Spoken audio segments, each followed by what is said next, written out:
Using a home inspection report to negotiate the price of a home can help you save a lot of money. I'm Richard Blake, and I'm here to explain to you how we can use a home inspection report to negotiate the price of a home. After the offer has been submitted on the subject property, generally there's a due diligence period of anywhere from 5 to 10 business days. During this time period, we are going to hire a professional inspector to go in and take a look at the property and let us know if he finds anything that may affect the value of the home. Unless the home is being sold in as-is condition, we can go back and renegotiate the contract based on anything that the inspector finds in the home that we are not happy with or that we find not acceptable.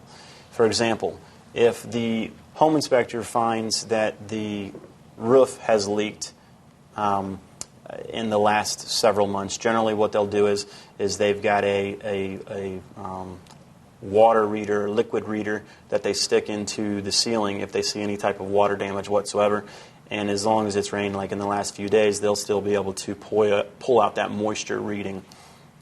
That in turn tells us obviously that there's a leak roof, or a roof leak.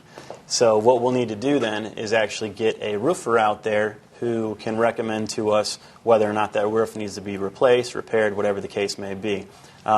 If it's a simple problem that can be repaired without having to replace the entire roof, then it may only cost $500 or $1,000. But at the same time, we may want to recommend that the roof be replaced, and that the value of that roof may be $8,000 or $10,000.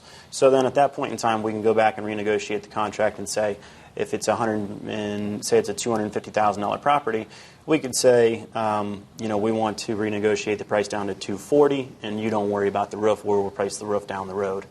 So that's just one example of how you can renegotiate the price point of the purchase of the property during the home inspection process. Okay? I'm Richard Blake. I hope that's helped you a little bit about how to use the home inspection to renegotiate the contract. You guys have a great evening.